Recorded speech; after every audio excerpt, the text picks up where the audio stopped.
the all-new 2022 Hyundai Sonata Hybrid.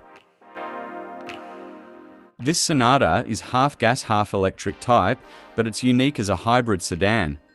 And what I mean by that is that it's a solar-powered hybrid, which enables it to absorb extent amount of sunlight by the solar panel mounted on top of the roof in order to charge the battery. So it's not a plug-in hybrid, nor it can't be charged by fuel cells. Yeah, having a solar panel functionality to charge the battery is a very nice option to have, but unfortunately there's a major sacrifice to that, which is taking away the panoramic sunroof. But if you don't really need the sunroof to save more money from fuel, then this car is just for you.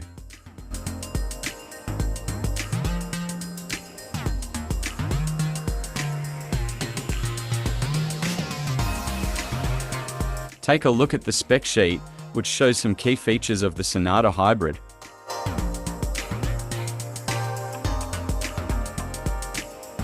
In overall design-wise, it doesn't look different at all from other normal Sonata trim levels, except for the front grille which we saw earlier in this video, and of course, the solar panel which you'll see in a few moments.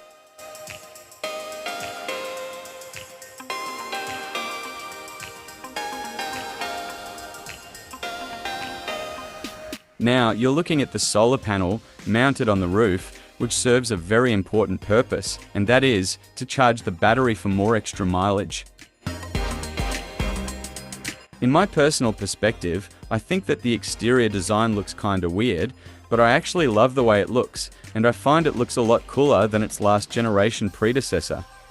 Not to mention how distinctively subtle it really looks, especially from the back of vehicle. It's been given a Western mindset to create and deliver such a futuristic work of art, which makes it look completely different from its previous models.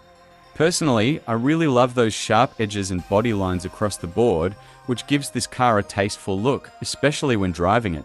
But one thing I find it weird though, is that the backup reverse lights were placed at the very bottom of the back bumper, right next to the reflectors, which is very unusual. So how they function properly in order to give visibility to the driver? Well, I can't be so certain about that.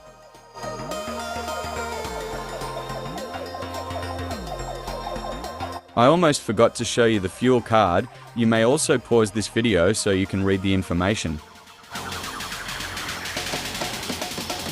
Before we keep proceeding, please don't forget to subscribe to the channel as it'll help a lot to grow, and thank you so much for watching and for your continued support.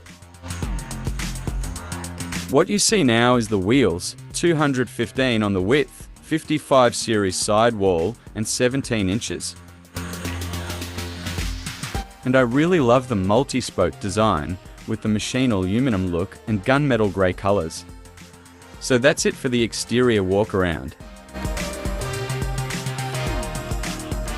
Now let's take a look at the interior and see what they've delivered with this particular hybrid trim level.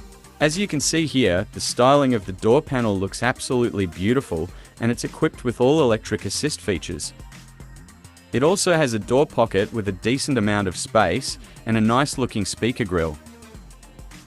Also, the front seats are fully electric for more ergonomic adjustments.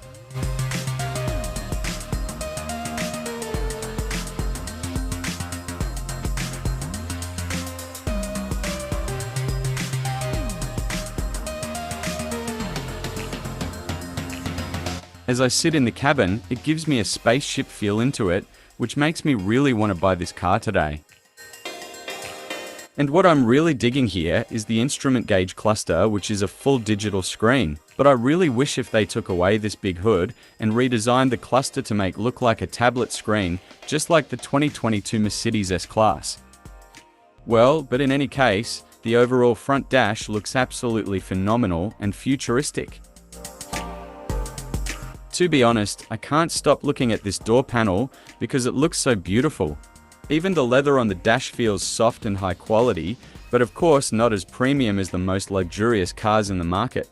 I wish I had further access to start the engine, so we can see and enjoy the ambient lights and the screens, but unfortunately they've disconnected the battery so kids wouldn't play around with this car. So I sincerely apologize about that. Surprisingly though, it has dual climate controls, because some other competitions in its segment doesn't have this sort of feature.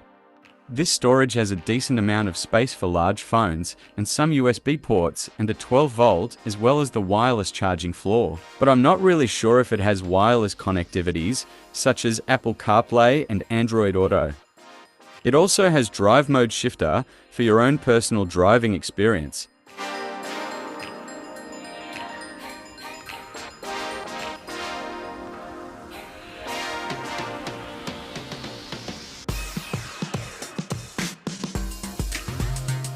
Even this mirror has an auto-dimming feature for more eye protection against casted high beams behind the driver.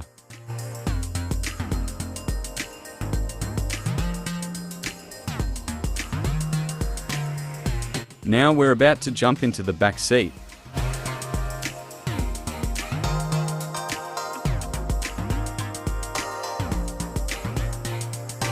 As you can see here, the back door panels look nice, and they also included some sunshades for the back windows. But sadly though, they're not electric shades.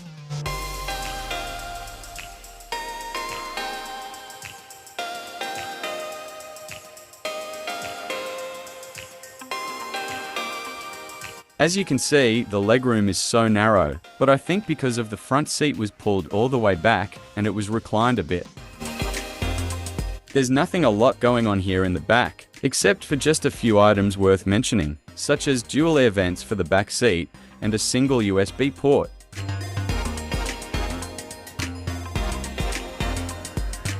And finally, a back armrest with 2 cup holders. So that's pretty much it for this review. If you enjoyed my blabbering, please hit the like button and don't forget to subscribe and turn the notification bell on for more upcoming videos. And lastly, be sure to watch more videos in the upcoming end screen. Until then, have a good one.